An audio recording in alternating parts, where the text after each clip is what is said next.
चलो जी, सब लोग फटाफट कनेक्ट हो जाओ। आज पढ़ने की इच्छा हो रही है? बोलो हाँ। एक बार देख लेंगे अगर वॉइस सब जीवन में सही आ रहा है, सब सही आ रहा है। ऑनलाइन वालों सब ओके दिख रहा है? जितने बच्चे ऑनलाइन कनेक्टेड हैं मेरे भाई, सबको सही दिख रहा है, हाँ या ना? जल्दी से बताओ।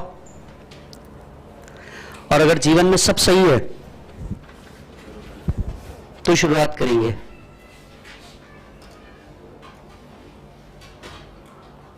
और ओके, चलो जी। अच्छा, गुड आफ्टरनून। चलो जी एक मिनट आ रहा है मेरे ध्यान में आ रहा है। हाँ, कल मुझे वो सपनों में परी दिखी। परी ने कहा बेटा business economics is also called as managerial economics. Why? Because we apply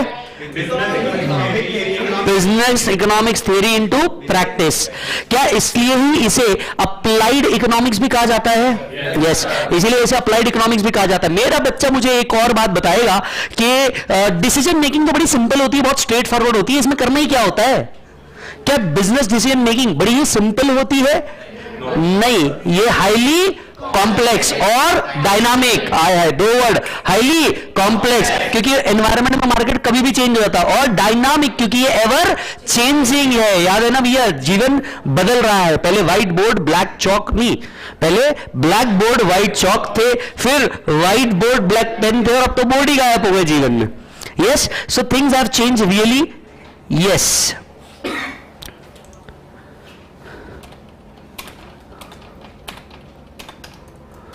yes मेरा बच्चा। चलो इसके आगे बढ़ते हैं हम लोग, इसके आगे बढ़ते हैं। अच्छा, मुझे एक और बात बताइए, क्या हम मैथ्स के फंक्शन भी इकोनॉमिक्स के अंदर में यूज करते हैं? स्टैटिस्टिक्स के फंक्शन भी इकोनॉमिक्स में यूज करते हैं? यस, बिल्कुल करते हैं, बिल्कुल करते हैं। अच्छा, मेरे को एक और बात बताना साहब, डिसीजन मेकिंग तीन तरीके की होती है, ऑपरेशनल, टैक्टिकल और स्ट्रैटेजिक। अच्छा जी भैया, हमें कौन सा डिसीजन मेकिंग सिलेक्ट करना चाहिए? जो इफेक्टिव है उसको एक्सेप्ट करना चाहिए, जो नॉन इफेक्टिव है उसको रिजेक्ट करना चाहिए। अच्छा, मैं क्या बोल रहा था, मुझे मेरा दोस्त मिलकर के कह रहा था भाई इकोनॉमिक्स और बिजनेस इकोनॉमिक्स दोनों सेम चीज है। मैंने बोला हाँ। अरे इकोनॉमिक्स और बिजनेस इकोनॉमिक्स तो सेम ही चीज है। अरे मैं कह रहा हूं सेम ही चीज है। अरे मेरी बात सुन लो, सेम ही चीज है ना मुन्ना ना। Economics deal with production, consumption and transfer of wealth, where business economics हम इकोनॉमिक्स की थ्योरी को उठा करके बिजनेस डिसीजन में डाल दे, ताकि हम best course of action select कर सके, ताकि यूज कर सके रिसोर्सेज को। किसको यूज कर सके? बोलो जल्दी से, रिसोर्सेज को यूज कर सके। अच्छा, मैं क्या बोल रहा था, हाँ तो रिसोर्स तो एक ही होता है, money. Money is the only resource.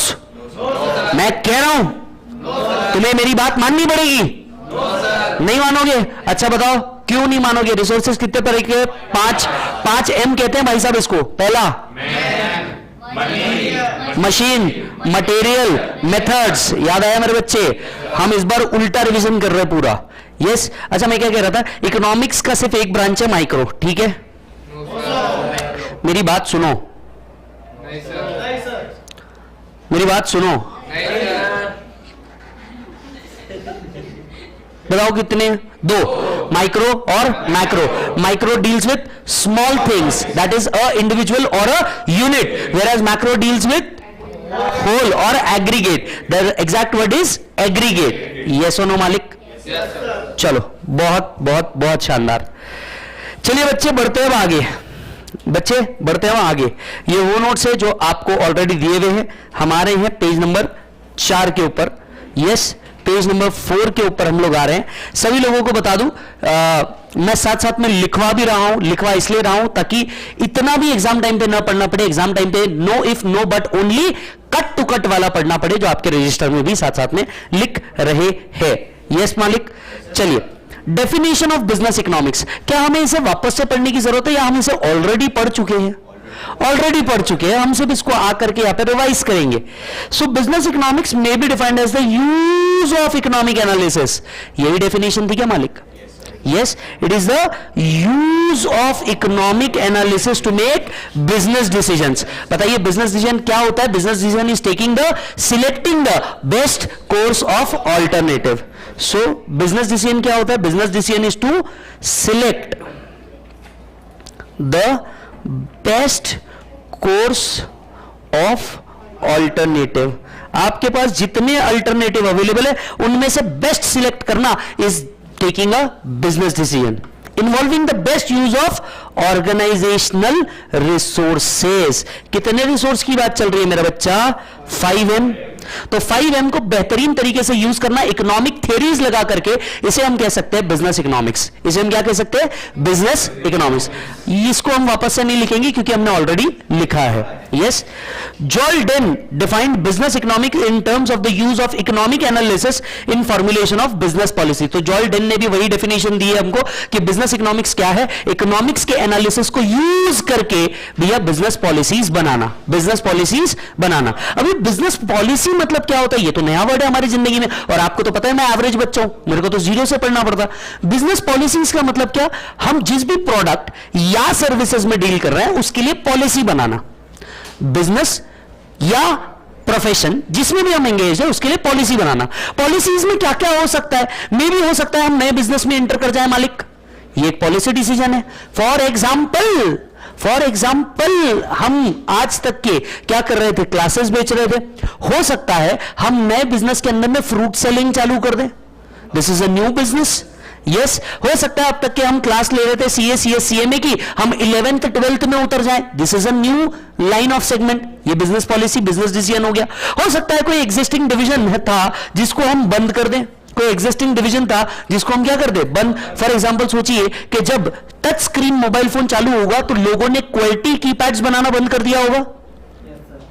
लोगों ने क्वालिटी कीपैड्स, वो नहीं आते थे बटन वाले फोन, या तो उसको कम कर दिया या तो उसको बंद कर दिया. Are you getting my point? तो बिजनेस पॉलिसीज में बहुत सारी चीजें आती है. अब रीसेंट बिजनेस पॉलिसी को देख लीजिए. रिसेंटली अगर आप देखें, the Twitter is now sold to Elon Musk. यानी अब आप सोच के देखिए, ये कहीं ना कहीं बिजनेस पॉलिसी रही होगी. क्या बिजनेस पॉलिसी रही होगी? एलॉन मस्क ने सीधी सीधी बात बोली थी, या तो ईमानदारी से चुपचाप मेरे को बेच दो, प्यार से कह रहे देख लो, नहीं तो थप्पड़ मार के भी कर सकते हैं. यस, उसने सीधी सी बात बोली, भैया मैं तुम्हें आज अच्छा खासा ऑफर दे रहा हूं, 42 बिलियन लो और इस धंधे से बाहर हो, मैं अब इसके आगे इस चीज को हैंडल करूंगा. सो बिजनेस पॉलिसीज क्या थी? मैनेजमेंट ने ये देख लिया भैया प्रेशर आ रहा है और आज अच्छा खासा फंडिंग मिल रहा है. आज हमने अगर इस चीज को एक्सेप्ट नहीं किया तो ले देकर के कल हमारे खिलाफ कोई नई चीज खड़ा कर देगा. सो इससे बेटर है प्रॉफिट बन रहा है, प्रॉफिट बनाओ, निकलो बाहर, खत्म हो गया काम. इसके आगे वो देखते बैठेंगे. तो बिजनेस पॉलिसी सीधी सीधी हो सकती है. बिजनेस पॉलिसीज हो सकती है या तो कोई नया एक्सपांशन करना, या तो कोई बिजनेस से आउट हो जाना, या तो अमलगमेशन डीमर्जर करना, या बिजनेस रीऑर्गेनाइजेशन करना. All can be the part of business policy. Product के नया प्रोडक्ट लॉन्च करना, यस हो सकता है. अभी देखिए पतंजलि कई प्रोडक्ट्स के अंदर में नहीं है. आप तो जानती हैं पतंजलि अभी तक कई प्रोडक्ट्स के अंदर में नहीं है. क्या है? हर चीज हर्बल नहीं बन सकती ना, तो अभी वो कई प्रोडक्ट के अंदर में नहीं. हो सकता है वो भैया वो डिसाइड करे कि भैया मैं नए प्रोडक्ट के अंदर में आ जाऊंगा, अब हम ये भी बनाएंगे और उसको भी नाम दे दे हर्बल. पेंसिल में थोड़ी आज तक क्यों.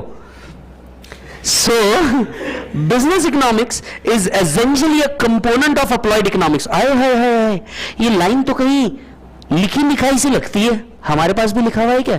Business economics is also called as applied economics. Applied क्यों बोल रहे हैं? Because we apply economic theory into business practice. Yes और no? As it includes application of selective quantitative techniques, linear programming, regression analysis, capital budgeting, break-even analysis and cost analysis.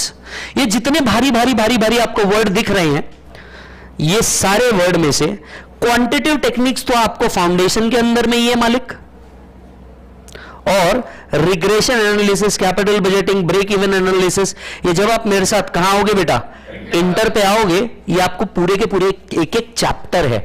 ये आपको पूरे के पूरे एक एक चैप्टर है. Break even analysis, cost analysis. आप इंटर में जाकर के एक टॉपिक पढ़ोगे कॉस्टिंग. कौन सा टॉपिक पढ़ोगे? कॉस्टिंग. तो ये टॉपिक वहां आपको कवर होते हैं. यानी इकोनॉमिक्स का छोटा वाला पार्ट यहां पढ़ो, इसके एनालिसिस एग्जैक्टली कैसे करने ये कहां पढ़ेंगे हम बेटा? इंटर में पढ़ेंगे.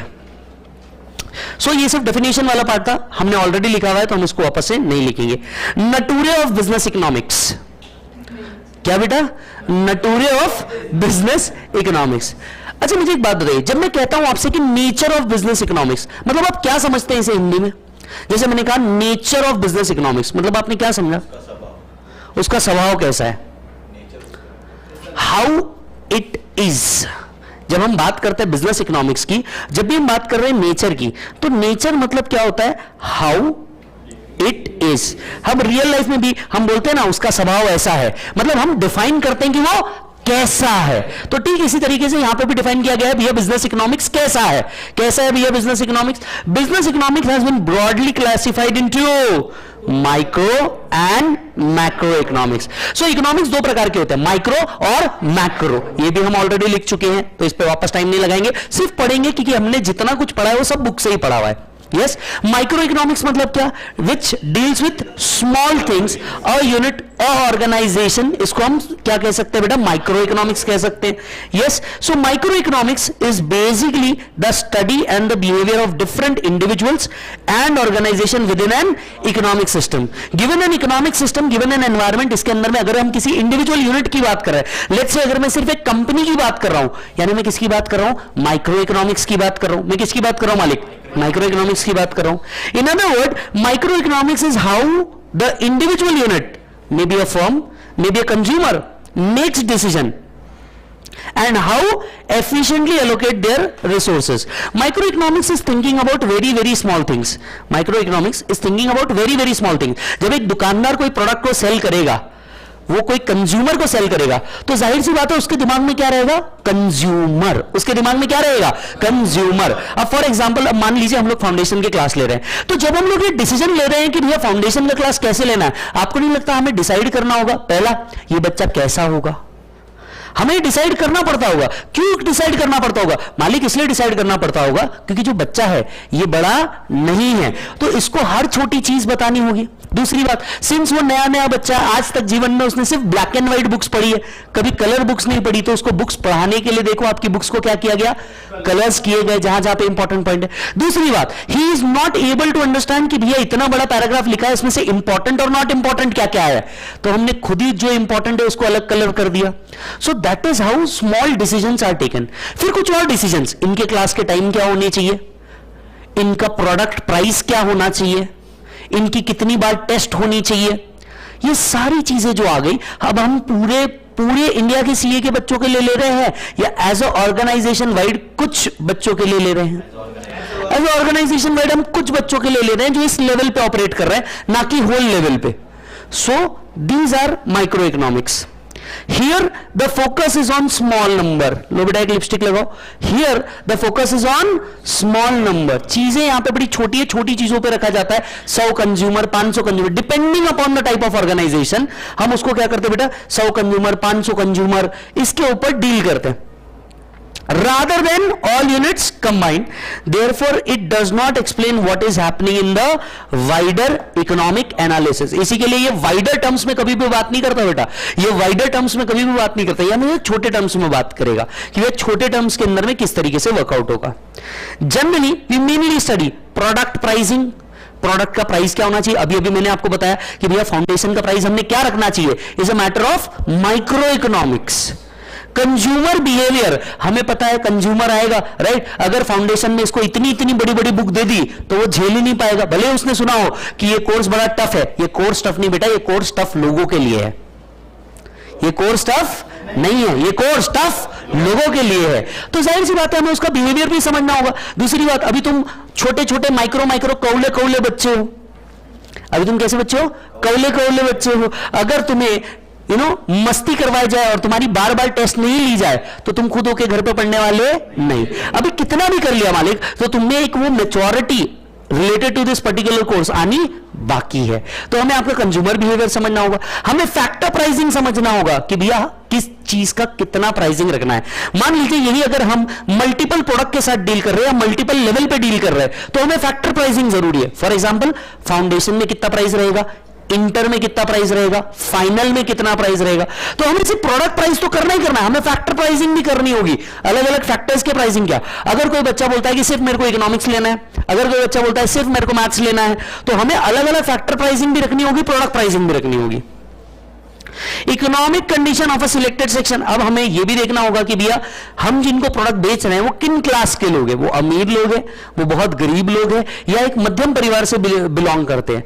मान लीजिए अगर आप डॉक्टरी करने जा रहे हैं तो जाहिर सी बात है you should be financially wealthy. Yes, यही जिन बच्चों ने कॉमर्स लिया हुआ है, यही जिन बच्चों ने कॉमर्स लिया हुआ है, ये हर कैटेगरी में सेट हो सकता है, ये हर category. Come on, we should accept this, क्योंकि देखिए हर कोई डॉक्टर नहीं बन सकता, क्योंकि उसको बनने के लिए जितनी कॉस्ट लगती है वो हर कोई बेयर नहीं कर सकता। और इसीलिए कई लोग अपने सपनों को भी क्या कर देते हैं मालिक, दबा देते। अब जैसे मेरी इच्छा थी डॉक्टर बनने की, बट फिर मैथ से तकलीफ थी। किससे तकलीफ थी? मैथ से तकलीफ थी। मैंने बोला नहीं यार ये हमसे ना हो पाएगा। यस, पहले हम अपनी एक्स से परेशान है, कहां मैथ्स की एक्स ढूंढते बैठे, दिन भर जब देखो तो फाइंड एक्स। अरे क्यों एक्स ढूंढो, हमारी कम है। मतलब आप देखो भाई, मैथ्स पढ़ते वक्त अलग ही इशू, पहले आदमी अपनी एक्स से परेशान है, उस पर मैथ्स की एक्स ढूंढ लो, and there is always a question why. है गेटिंग अ पॉइंट? करना क्यों है जीवन में इतना सब। Behaviour of firms, behaviour of firms का मतलब क्या होता है, हमें हमारे कॉम्पिटिटर के भी बिहेवियर समझने पड़ेंगे, वो किस तरीके से प्ले कर रहे हैं। भाई हमारे लिए तो आज लेट्स से अगर हम प्रेस्टीज पे ऑपरेट कर रहे हैं या हम इंडिया पे ऑपरेट कर रहे हैं, तो हमें तो लोकल लेवल के जो कंपटीशन होंगे उनसे भी फाइट करनी पड़ेगी, उनका भी इकोनॉमिक पॉइंट हमारे ध्यान में होना चाहिए। एंड लोकेशन ऑफ इंडस्ट्री, हमारा इंडस्ट्री किधर होना चाहिए। यही क्लास अगर हम लेट्स से कहीं और रखते, यही क्लास अगर कहीं हम और रखते, तो हो सकता है शायद उतना एडवांटेज ना मिले जितना एडवांटेज हम प्रेस्टीज पे रखे तो मिलता है। आज यहां पे रहने से कॉम्पिटिटिव एडवांटेज बहुत ज्यादा हो जाता है। सो दैट इज हाउ, ये सारी चीजों को ढूंढना ये माइक्रो इकोनॉमिक्स है। अब इस पे आपको क्वेश्चन कैसे आएगा, हो सकता है आपसे पूछ लें location of industry is an example of micro या macro, that is how question will be asked. समझ में आई बात? मतलब सिर्फ थियरी मत पढ़ मालिक मेरे साथ, ये भी समझो कि इस पे क्वेश्चन कैसे आने वाला है। हो सकता है आपको पूछ ले फैक्टर प्राइसिंग या product pricing is a classic example of micro और मैक्रो, तो आपको ऐसा ऑप्शन दिए जाएंगे micro macro both none of above, तो you should select micro. Are you getting my point? Yes. As compare to it macroeconomics, as compared to it macroeconomics, macroeconomics in contrast का मतलब as against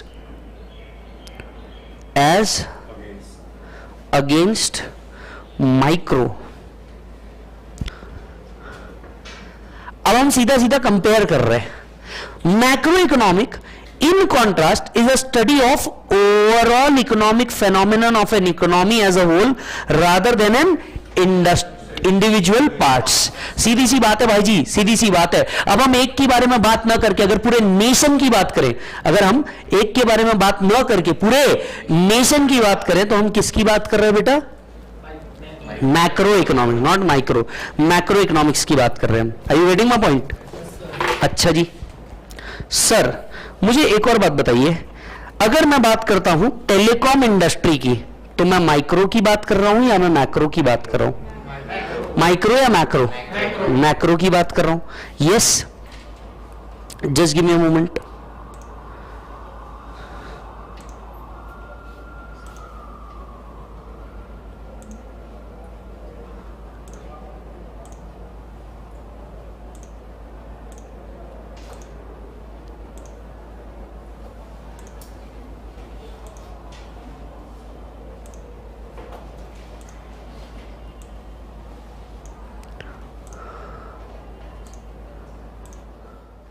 done. So अगर मैं एक wide level पे बात कर रहा हूं, अगर मैं किस लेवल पे बात कर रहा हूं? एक वाइड लेवल पे बात कर रहा हूं, तो मैं बात कर रहा हूं मैक्रो इकोनॉमिक्स की। ठीक है, चलिए अब आपके साथ मैं अलग अलग एग्जांपल लेता हूं। मैंने हाल फिलहाल में कंप्यूटर स्क्रीन को बाजू रख दिया है और अब मैं आपके साथ कुछ एग्जांपल लेने जा रहा हूं। आप मुझे बताइएगा ये माइक्रो में आता है या मैक्रो में आता है। सपोज हम अगर बात करें नेशनल इनकम की, तो हम किसकी बात कर रहे हैं? माइक्रो या मैक्रो? मैक्रो। अगर हम जीडीपी ऑफ इंडिया की बात कर रहे हैं, हम माइक्रो की बात कर रहे हैं या मैक्रो की बात कर रहे हैं? मैक्रो। अगर हम बात कर रहे हैं पूरे के पूरे कितने परसेंटेज लोग गुटखा खाते हैं, यानी कितने परसेंटेज लोग सिगरेट पीते हैं, राइट। अच्छा, अब अगर हम इसकी बात करें कि भैया पूरी की पूरी टीचिंग इंडस्ट्री, हम बात करें पूरे के पूरे, हम बात करें पूरे के पूरे शर्ट या अपीयरेंस इंडस्ट्री की, मैक्रो। यानी macro is much more wider than micro. Clear है? This are much more wider than micro. अच्छा, क्या मैं माइक्रो के अंदर में नेशनल ही कवर करता हूं या इंटरनेशनल भी कवर हो सकता है? क्या सिर्फ नेशनली कवर हो सकता है या इंटरनेशनल भी कवर हो सकता है?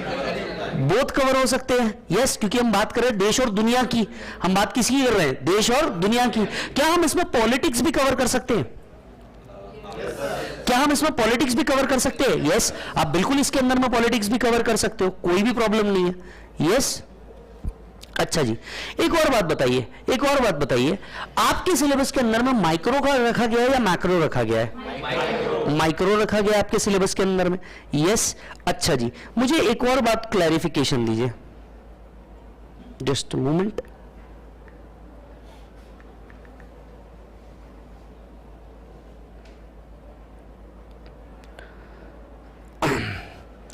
सर, अगर मैं बात करूं कि एक इंडस्ट्री का साल भर का आउटपुट कितना है, ये माइक्रो हुआ या मैक्रो हुआ?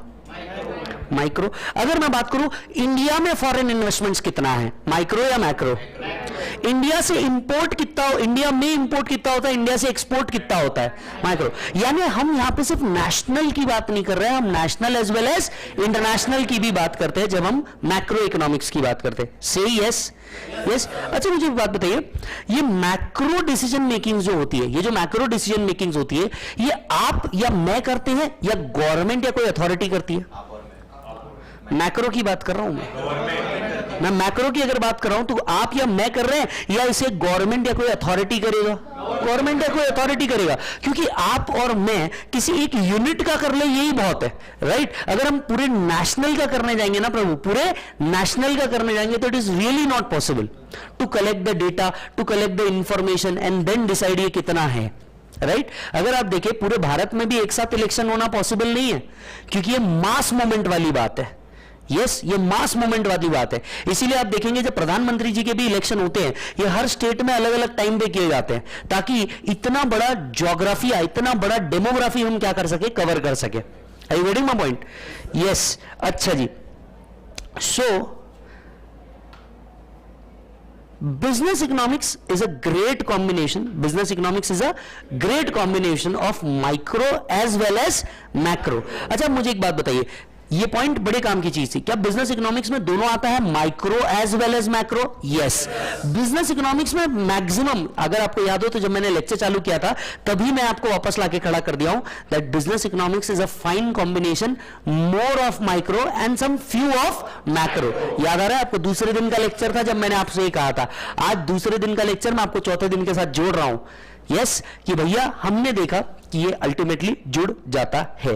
Business decisions can not be taken without considering this present and future environmental factor as the management of the firm has no control over these factors। हमें हर तरीके के कंसिडरेशन लेके चलने पड़ेंगे, प्रेजेंट कंसिडरेशन भी as well as future consideration भी, क्योंकि decision making दोनों हिसाब से होती है। हम सिर्फ आज के लिए डिसीजन नहीं लेते, हम जो डिसीजन लेते हैं वो कब के लिए लेते बेटा?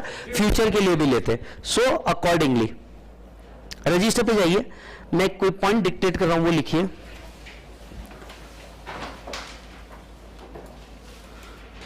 Nature of business economics, nature of business economics.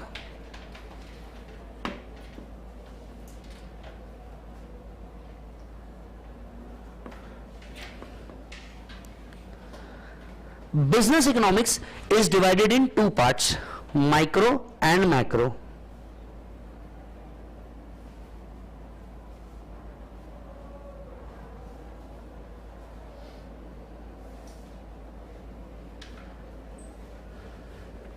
Business economics is divided into two parts, micro and macro।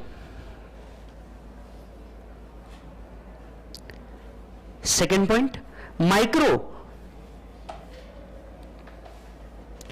deals with individuals and organizations. Micro deals with individuals and organizations.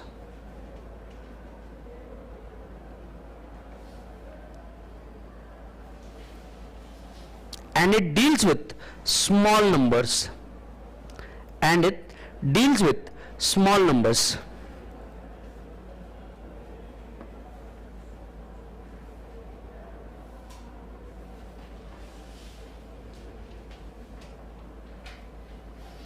Second, macroeconomics. Next point, macroeconomics deals with overall economic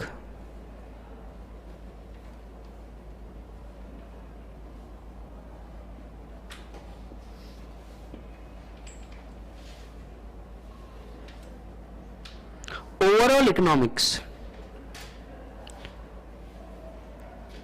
and not just individual parts.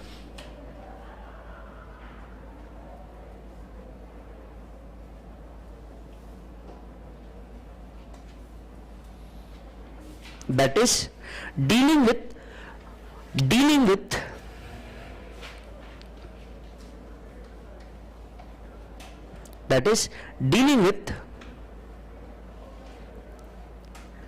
different consumer and producer. Dealing with different consumer and producer.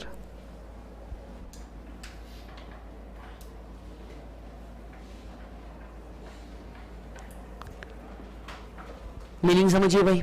अब हम बात कर रहे हैं macro की, जहां पे हम एक कंज्यूमर की बात कर रहे हैं, नहीं कुछ कंज्यूमर की बात कर रहे हैं, नहीं हम लाखों कंज्यूमर की बात कर रहे हैं साहब, लाखों कंज्यूमर की बात कर रहे हैं। और लाखों कंज्यूमर ही किसके अंदर में आते हैं?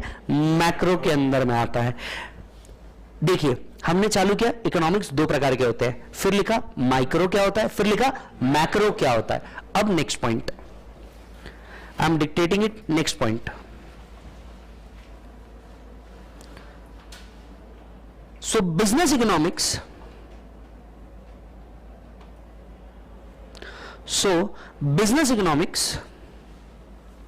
is a mixture of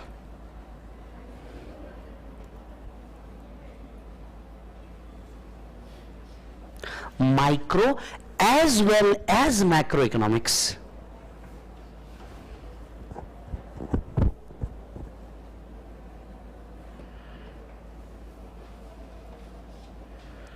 अच्छा बताइए, as well as macro economics. अब आप मुझे बताइए कौन से डिसीजंस माइक्रो या मैक्रो बिजनेसमैन के हाथ में है? कौन से डिसीजंस बिजनेसमैन के हाथ में है, माइक्रो या मैक्रो? माइक्रो। कौन से डिसीजंस उसके हाथ में है ही नहीं? क्लियर बात है, यानी माइक्रो तो वो हैंडल कर लेगा, लेकिन असली डिसीजंस क्या हैंडल करने पड़ते हैं? मैक्रो। यस, क्योंकि इसी के लिए उसको प्रिपेयर होकर रहना पड़ता है। कब कौन सी क्या चीज आ जाए, कब कौन सी क्या चीज आ जाए उसको पता नहीं, और इसी के लिए वो कंप्लीटली अनसर्टेन है। आइए आज आपको मैं एक केस स्टडी बताता हूं आईटीसी की। किसकी केस स्टडी बताता हूं? आईटीसी। आईटीसी कंपनी सुना है? कौन सी कंपनी है मालिक? Indian Tobacco Company. आईटीसी का फुल फॉर्म है बेटा Indian Tobacco Company. Yes, Wills इसका बहुत फेमस प्रोडक्ट है सिगरेट्स में, राइट? विल्स इसका बहुत फेमस प्रोडक्ट है सिगरेट्स में। आइसबर्स्ट इसका बहुत फेमस प्रोडक्ट है एज ऑफ नाउ, जो सबसे ज्यादा चल रहा है। अब अगर आप आईटीसी देखें, आईटीसी कई तरीके के प्रोडक्ट्स के अंदर में है। जैसे आईटीसी आप सुबह से शाम तक के यूज करते हो, पता है कोई आइडिया आईटीसी के कौन कौन से प्रोडक्ट यूज करते हो? सबसे पहले सुबह उठ करके आईटीसी के आप एफएमसीजी प्रोडक्ट्स यूज करते हो, बिस्किट्स, सनफीस्ट बिस्किट्स। यस, कौन से बिस्किट बेटा? सनफीस्ट बिस्किट। फिर आप नहाने जाते हो, फियामा डिविल्स। कौन सी साबुन यूज होती है? फियामा डिविल्स। उसके बाद में आप बाहर आते हो, बाहर आके कपड़े पहनते हो, विल्स। सर विल्स के कपड़े भी आते हैं। ये सुनो, विल्स के कपड़े भी आते हैं। उसके बाद आप बोलते हो कि भैया घर से जा रहा हूं, नाश्ता करने जाऊंगा, मम्मी पराठे बना दो, आशीर्वाद आटा याद आया? आशीर्वाद आटा। इसके बाद आप अपने जगह पे जाते हो, फिर चाय, सुट्टा break, Wills. I getting my point? यानी आईटीसी अगर देखा जाए तो आज बहुत अच्छा। आपको अगर शेयर ट्रेडिंग में इन्वेस्टमेंट करने की इच्छा हो तो कभी एक शेयर जिसको आपको कंफर्म लेना हो वो लेना आईटीसी। करीब आज 200-250 रुपए के बीच में ये शेयर चल रहा है। बहुत जल्द ये शेयर बहुत बड़ी लीप पकड़ेगा, बहुत बड़ी लीप पकड़ेगा।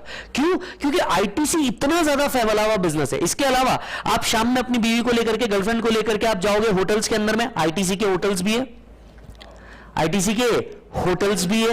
क्या आपको पता है गोवा की best property, one of the best property ITC hotels है, बेहतरीन। कभी अगर जाने का मौका मिले ना तो आईटीसी गोवा जरूर विजिट करके आना, you will love it, you will love it, कभी जाने का मौका मिले तो।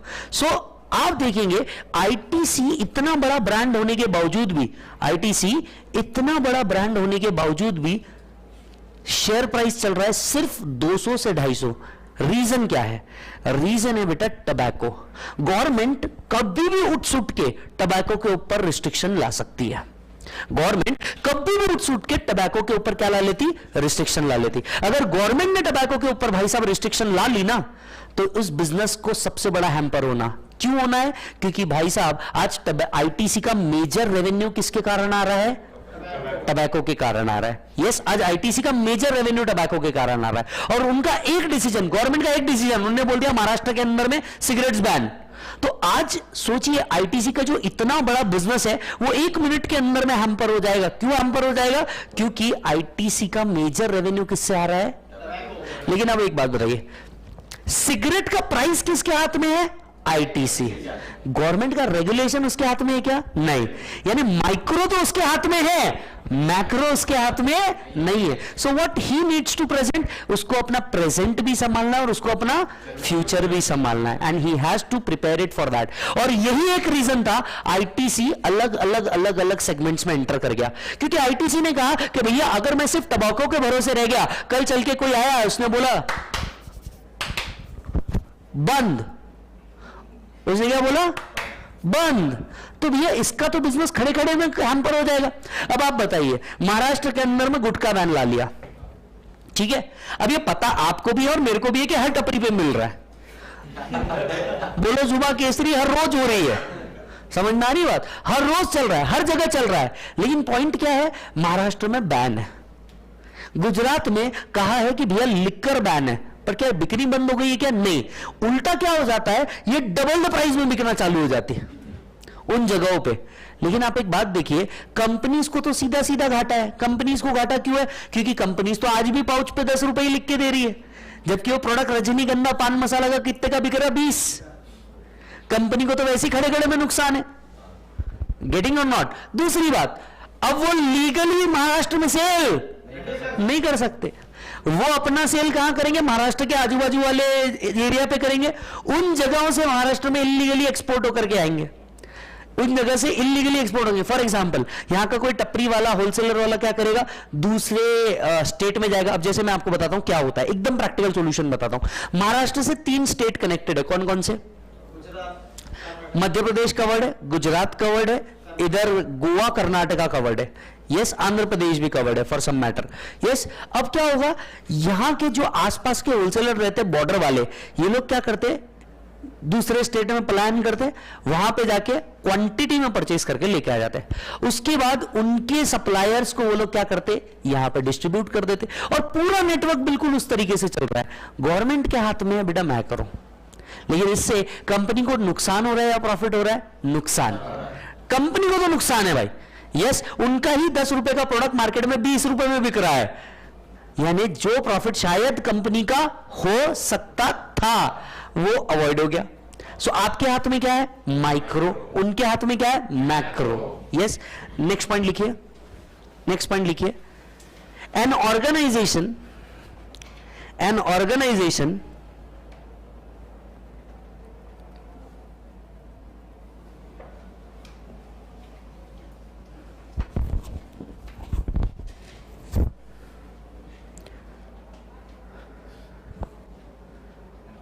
can handle micro issues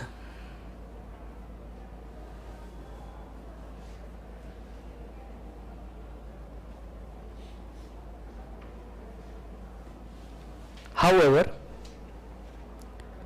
macro issues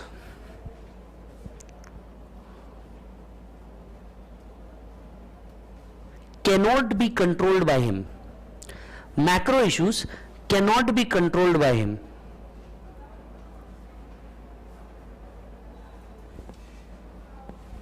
Hence, macro issues cannot be handled by him. Hence,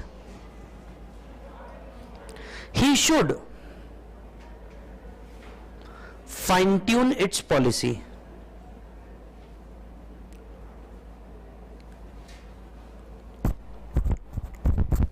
Fine-tune its policy.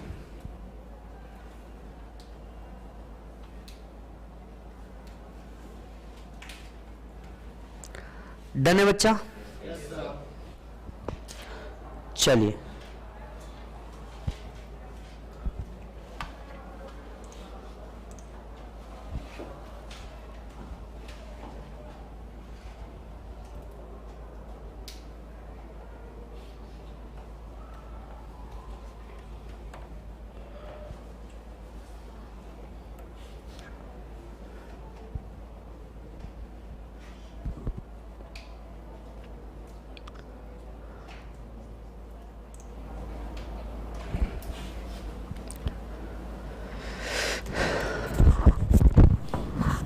इधर देखिए, few areas covered under macro economics. कौन कौन से एरिया मैक्रो इकोनॉमिक्स में आते हैं?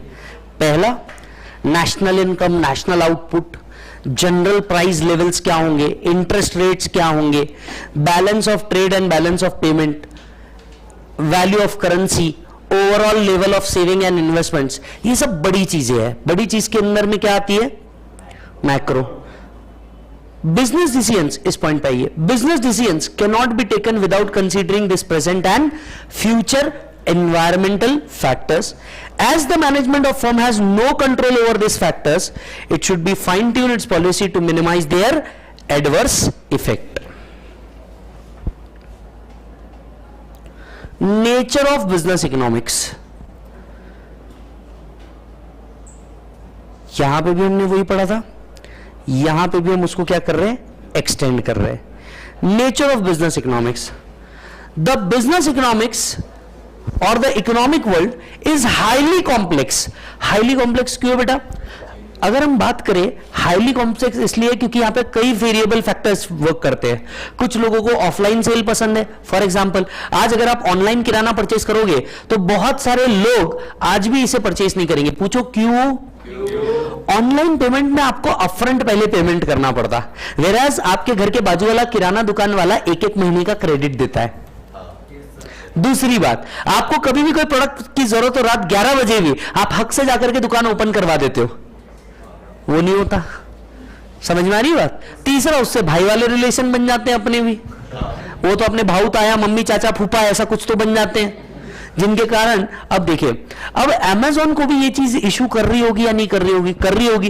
पहला क्यों? क्योंकि लोकल लेवल का उसका कंपटीशन आज भी जिंदा है.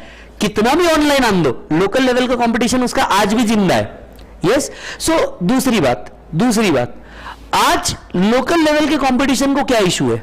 अब इसको उल्टा करते हैं. लोकल लेवल के कंपटीशन को क्या इशू है? लोकल लेवल के कंपटीशन को इशू है ना मालिक. आप अगर आज किसी दुकान में जाओगे, बराबर है, आप बोलोगे मेरे को जूता दिखा, वो कितना दिखाएगा? 1, 2, 5, 10. 10 के बाद क्या बोलेगा? भैया लेना है तो बताओ, नहीं तो छोड़ो. यही तुम ऑनलाइन चले गए तो तुमको एटलीस्ट 1000 पॉसिबिलिटी मिलेगी, और उसमें भी अलग अलग फिल्टर लगे हुए रहते. मेरे को साइज यही चाहिए, मेरे को यही कलर चाहिए, यही ऑप्शन चाहिए, तो वो आपके सामने बहुत सारे ऑप्शन लाके सिलेक्ट कर देता. और ऑप्शन आप सिलेक्ट करते रहो. पैर का साइज आपको पता है, मंगवा लो. नहीं फिट आया, रिटर्न कर दो. यानी अगर देखा जाए तो कॉम्प्लेक्सिटी तो दोनों के लिए है, चाहे वो ऑनलाइन ट्रेड हो चाहे वो ऑफलाइन ट्रेड हो. यस. अभी लड़की जाएगी, लड़की बोलेगी भैया मुझे क्या चाहिए? मुझे एक ऑफिशियल शूज चाहिए, लेकिन उसमें पिंक कलर चाहिए. अब ये चीज लोकल वाले के पास कभी नहीं मिल सकती, क्योंकि वो या तो आपको ऑफिशियल में दिखाएगा ब्लैक या तो दिखाएगा ब्राउन. खत्म. लेकिन यही चीज हो सकता है कोई ना कोई सेलर कहीं ना कहीं बेच रहा हो, वो मिल सकता है। तो मार्केट भैया कॉम्प्लेक्स है। एट द सेम टाइम आप अगर अपने लोकल डिलीवरी वाले से लेने जाओगे, आपका डिलीवरी कॉस्ट बचेगा। हो सकता है कैश पेमेंट कर दो तो जीएसटी भी ना ले, लेकिन ऑनलाइन में ये हो नहीं सकता, ऑनलाइन में ये हो नहीं सकता। तो अपने अपने अलग अलग फैक्टर सभी के साथ जुड़े हुए हैं और कॉम्प्लेक्सिटी बहुत सारी है, कॉम्प्लेक्सिटी बहुत सारी है। अच्छा, दूसरी बात, कुछ वेबसाइट जेन्युइन भी है, लेकिन कई वेबसाइट जेन्युइन नहीं भी है, कई वेबसाइट जेन्युइन नहीं भी है। So the economic world is extremely complex as there is a lot of interdependence among decision and activity of economic entities. ये कई चीजों की वजह से कॉम्प्लेक्स हो जाता है। कई बार ये डिसीजन मेकिंग के कारण कॉम्प्लेक्स हो जाता है कि भैया मैं ऑनलाइन परचेस करूं या ऑफलाइन। ऑफलाइन के अपने फायदे, ऑनलाइन के अपने फायदे। आप ऑफलाइन में जाकर के बार्गेन कर सकते हो। इमेजिन, लड़कियां, मैक्सिमम लड़कियां जिनको बार्गेन करना पसंद है, खैर लड़कियों का तो हक होता है बार्गेन करना, ठीक है, लड़कियों का हक है बार्गेन करना। अगर वो मतलब शॉप पे जाए और उन्होंने ये ना कहा कि भैया मैं तो आपकी रेगुलर कस्टमर हूं ना, तो फिर उनका शॉपिंग कंप्लीट सा फील नहीं होता। लड़की के साथ आप कभी भी बार्गेन करने जाओगे ना भैया, आप एक नजारा जरूर देखोगे। मैं मेरे धर्म वाली पत्नी के साथ जाता हूं बैग उठाने, अपना तो काम ही वही है, अपने को और क्या काम है जीवन में, अपने को तो एक ही काम मिलता है, यस, बैग उठाने के लिए जाता। सामने वाले ने बोलना भैया 100 रुपए, अपनी मैडम ने चालू करना 15 रुपए। मैं बोला ओ देवी, उसका भी घर बाहर बीवी बच्चे कुछ है। नहीं भैया मुझे पता है, आप फालतू की बातें मत करो, 15 रुपए का ही आता है। अहो मैडम प्रोडक्ट देखो, वो प्रोडक्ट के बारे में मत बताओ, मैंने कह दिया ना, बस कह दिया ना, अमिताभ बच्चन कह दिया तो कह दिया, हो कौन तुम मैडम, आप बात समझो, ये आता नहीं। अच्छा, फिर आपको देखने को मिलता है वो दुकान वाला बोलता है चलो मैडम 80 में दे दूंगा। लड़कों से इतनी दिमागमारी होती ही नहीं, आप बात समझ लो। लड़के जाएंगे भैया कम करो, उसे बोला नहीं सर कम नहीं हो सकता, हाँ एक काम कर दे चल। लड़कों इतनी दिमागमारी करते ही नहीं। ये बात में सच में अप्रिशिएट करना पड़ेगा लड़कियों को, ठीक है। वो फिर यहां से नहीं भैया क्या पागल हो गए तुम, 80 रुपए, वो मेरे बाजू के फूफा के नाना की बुआ की दुकान है, उनके यहां तो सिर्फ 40 रुपए में मिलता, रही है तो वैसी क्वालिटी भी नहीं है।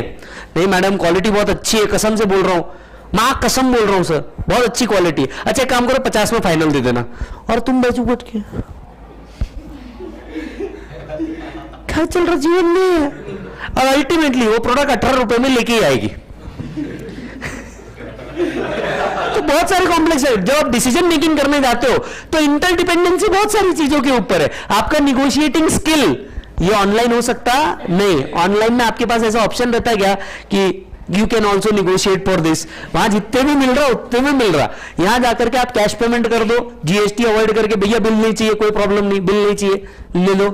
तो ऐसी कई चीजें रहती है जो और इसको क्या बनाते जाती, कॉम्प्लेक्स बनाते जाती, क्योंकि इस चक्कर में आपका सेल। अच्छा अब आप बताइए, जो कैश में सेल कर रहा होगा मतलब डेफिनेटली वो बिल तो बना ही नहीं रहा होगा। अब अगर वो बिल बना ही नहीं रहा है मतलब वो एक्चुअल अपनी इनकम टैक्स में शो, तो आप बताइए देश के अंदर में जो फिगर आ रही है क्या वो सही फिगर आ रही होगी? आप जो बोलते हो भैया जीडीपी का फिगर आया है, हमारे नेशनल इनकम का फिगर आया है, अरे कैसे सही हो सकता है? लाइफ में हो ही नहीं सकता, क्योंकि जो चीजें कैश में सेल हो रही है इसका तो कहीं लिखा पड़ी ही नहीं है। एनवायरमेंट और कॉम्प्लेक्स होते जाता है, डिसीजन मेकिंग और कॉम्प्लेक्स होते जाती। Economic theories are hypothetical and simplistic in character. Hypothetical कई बार ये अजम्पशन बेस्ड होती है। हाइपोथेटिकल को एरो करके लिखो। हाइपोथेटिकल क्या है? अजम्पशन बेस्ड होती है। हाइपोथेटिकल का मतलब क्या है? Assumption based. हाइपोथेटिकल क्या है बेटा? Assumption based. कई बार ये हाइपोथेटिकल होती है, क्योंकि देखिए कहीं से तो शुरुआत करनी है। अब आप देखिए मैथ्स में हमें कोई कंक्लूजन पे पहुंचने पे हम कोई हाइपोथेटिकल फिगर लेते, that is x which has a power of 1। हम कई चीजें, क्योंकि देखिए कई चीजें रेडिली अवेलेबल नहीं होती। जैसे अब मैं आपको एक बात बताता हूं, कई चीजें रेडिली अवेलेबल नहीं होती और कुछ अजम्पशन लेना पड़ता है। अब अगर कई बार आप शांति से घर की गच्ची के ऊपर, गर्मी का मौसम, गर्मी के मौसम में भाई घर की छत पे सोने का जो आनंद है ना कहीं नहीं, और दैट टू गांव, अलग अलग धीरे धीरे गोबर की खुशबू आती रहती, अलग गाय चिल्ला रही, कुत्ता कोई चिल्ला रहा, अलग है। आप आसमान को देख करके यार ये पृथ्वी कैसे बनी होगी, कब बनी होगी, किसने बनाई होगी, क्या ऐसी और भी पृथ्वियां होगी, ऐसी कोई चीज भी होगी, ऐसी कोई चीज भी एग्जिस्ट करती होगी? फिर तुम सोचते हो ये पृथ्वी बनी कैसे होगी? अब आप मुझे बताइए, इसका तो खुद रिसर्च नासा वाले भी कर रहे हैं, बट ये धरती कैसे बनी होगी, या इतनी सारी आकाश गंगाएं कैसे बनी होगी, गैलेक्सी कैसे बनी होगी, इसी के लिए आप एक कंसेप्ट देखिएगा, द बिग बैंग थ्योरी। कौन सा बेटा? The big bang theory. आपको यूट्यूब पे मिल जाएगा, द बिग बैंग थ्योरी। मतलब उन्होंने बोला अचानक से एक विस्फोट हुआ और बहुत सारी आकाश गंगाएं बन गई और उसमें पृथ्वी भी बनी। किसी के पास कोई रियल पार्ट था क्या कि ये एग्जैक्टली कैसे बनी? नहीं। तो कई बार कई थियरीज को बनाने के लिए, कई इकोनॉमिक थियरीज को लाने के लिए हमें क्या लेना पड़ता है? कुछ असम्पशंस लेने पड़ते हैं, नहीं तो कुछ नहीं हो पाएगा। जैसे अगर आप देखो, ग्रेविटी के भी दो चीजें हैं, ग्रेविटी की भी दो फंडे हैं। द मोस्ट फेमस फंडा इज एप्पल गिरा और उसको समझ में आया देयर इज अ ग्रेविटी। ये एक थियरी है, ये एक फंडा है। वेयरएज दूसरा फंडा एक और एग्जिस्ट करता है। इतने दिन बाद समझ आया क्या? इतने सालों तक भी तो जो कुछ हो रहा था वो नीचे ही जा रहा था। उसको समझ का आया, एप्पल गिरा तब समझ में आया। तो भाई इतने दिन से अगर वो सुसु पॉटी भी तो कर रहा होगा, वो कोई ऊपर थोड़ी नहीं जा रही थी, वो भी तो नीचे ही आ रही थी। सो भाई साहब, स्टीफन हॉकिंग की अगर आप बात करें, उन्होंने क्या किया? एक अजम्पशन लिया। अजम्पशन लिया कि भैया एक बिग बैंग हुआ बहुत जोर से, बट ये बताया नहीं है फटाका फोड़ा किसने। आप समझ रहे हो? उन्होंने ये जरूर बताया मालिक, उन्होंने ये जरूर बताया कि there was a big bang, but हमें कहीं से तो शुरुआत करनी होगी ना। यस, अगर आप वो आपने वो महाभारत या ऐसे माइथोलॉजिकल सीरियल्स देखे होंगे, तो वहां पे भी अचानक मैं पृथ्वी हूं, मेरा निर्माण हुआ, वहां पे भी कोई ये नहीं बता रहा आया कैसे। सो जब भी आप इकोनॉमिक्स पढ़ते हो, हमें कुछ चीजें काय पे लेनी पड़ती है? अजम्पशंस में लेनी पड़ती है, और कुछ चीज सिंपली अवेलेबल होती है और डेटा उठा करके आप सॉल्व कर लेते हो।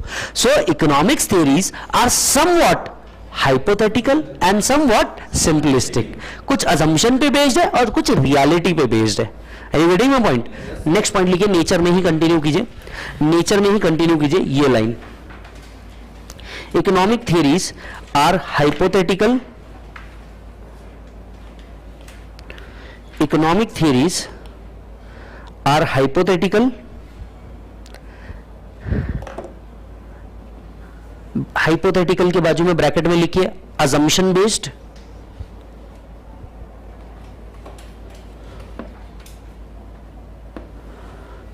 assumption based,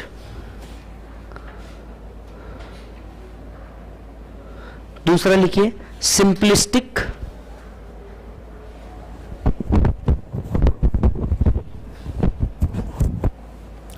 ब्रैकेट में रियलिटी बेस्ड।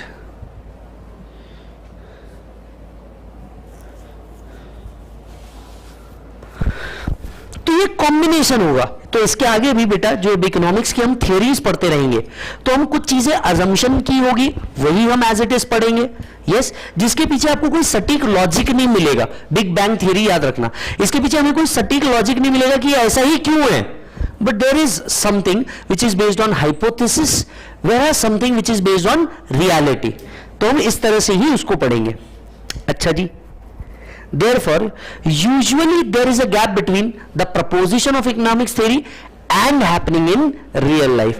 कुछ चीजें assumption पे based है और इसीलिए आपको theory और practical हमेशा अलग मिलेगा। इसीलिए वो खुद ही कह दे रहे हैं there is a gap between proposition of economic theory। economic theory कुछ और बोलेगी लेकिन reality कुछ और होगी। फॉर एग्जाम्पल इकोनॉमिक थियरी कह रही है कि भैया भारत का जीडीपी 5% ही है, लेकिन भाई साहब ये तो वो है ना जो रिपोर्ट हो रहा होगा। रिपोर्ट तो वो हो रहा होगा जिसके बिल निकल रहे होंगे, बिल उसके निकल रहे होंगे जिसमें जीएसटी पेमेंट आ रहे होंगे। अब सोचो, कैश में खरीदा, कैश में बेच दिया, जब कोई बिल ही नहीं, कोई रिकॉर्ड ही नहीं, तो उसकी रियलिटी और उसकी थियरी कंफर्म अलग होगी। ये सुनो, उसकी रियलिटी और थ्योरी कंफर्म अलग होगी। अब देखिए भाई साहब, आपके स्वभाव ही देख लीजिए, बाकी दूर क्यों जा रहे हो, आप अपने ही स्वभाव देख लीजिए। पप्पा के सामने,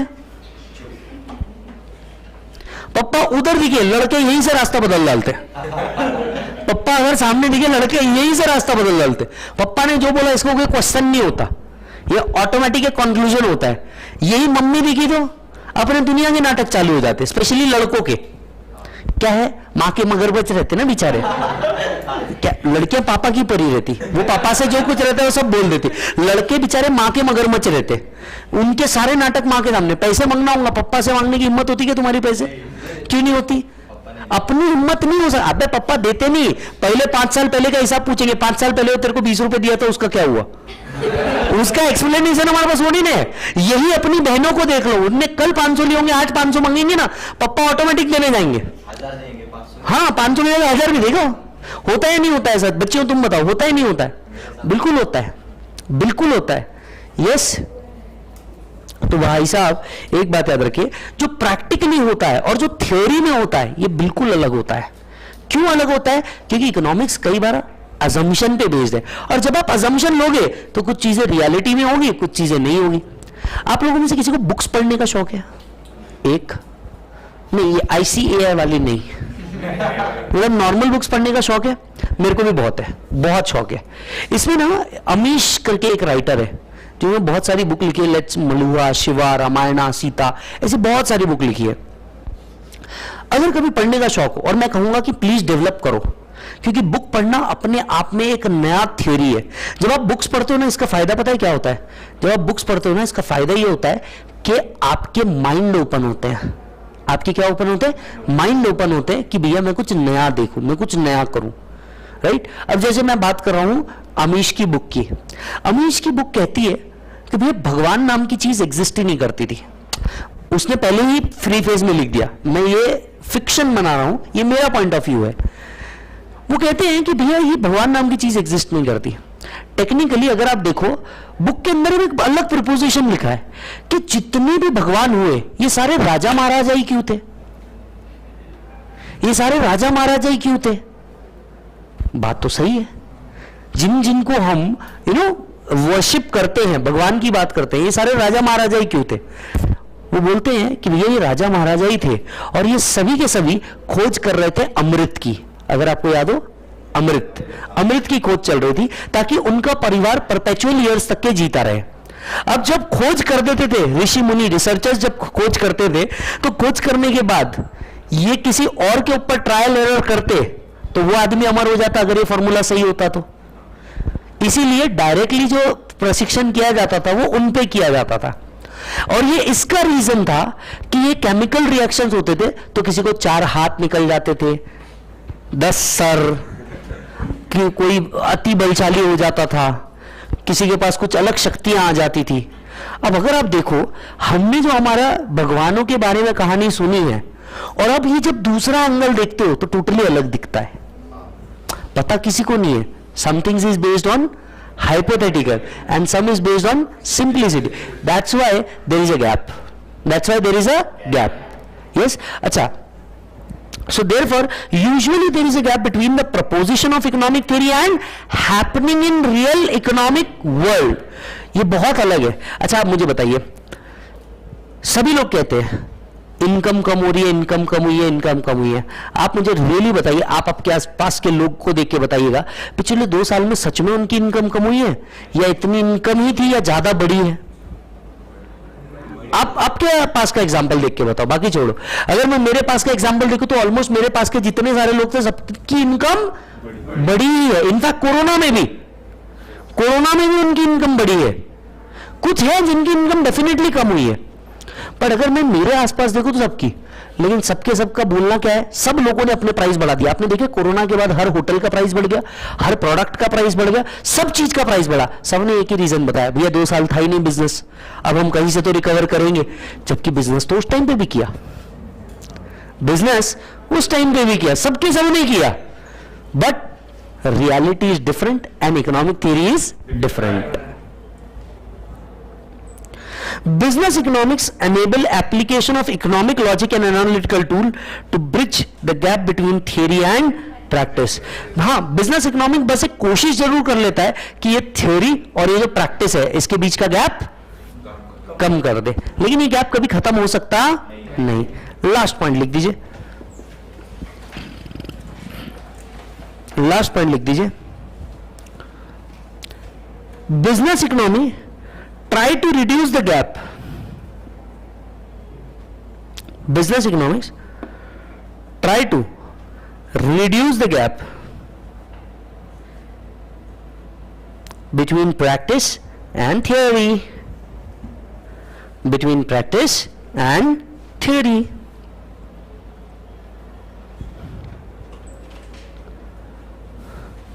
चल मेरा बच्चा, आज हमने क्या किया? आज हमने सबसे पहले, चलो रिवीजन करो मेरे साथ, आज हमने सबसे पहले डेफिनेशन ऑफ बिजनेस इकोनॉमिक्स पढ़ी, जो हम ऑलरेडी पढ़ चुके थे तो हमने लिखा नहीं, ठीक है। हाँ, आज हमने एक चीज पढ़ी, नेचर ऑफ बिजनेस इकोनॉमिक्स। यहां पे हमने पढ़ा there are two type of nature, micro और macro. Micro deals with small thing, macro deals with big things, large things के साथ वो डील करता है। फिर हमने देखा बेसिकली माइक्रो इश्यूज को तो आप हैंडल कर सकते हो, मैक्रो इश्यूज को आप हैंडल नहीं कर सकते। इकोनॉमिक्स कुछ थ्योरी पे बेस्ड है, कुछ हाइपोथेसिस पे बेस्ड है और कुछ रियलिटी पे बेस्ड है। यस, और इसीलिए कई बार क्या आ जाता है, दोनों के बीच में गैप आ जाता है। हाँ, बिजनेस इकोनॉमिक्स से ट्राई जरूर करता है कि ये गैप कम हो जाए। क्लियर है मालिक? That's it. Thank you so much for the day. मिलूंगा आपसे कल, और हाँ, बढ़ेंगे कल इसके आगे। आज किसी को कोई डाउट है तो प्लीज पूछ लेना, कमेंट कर देना, एंड बाकी तो thank you so much. Bye बच्चों।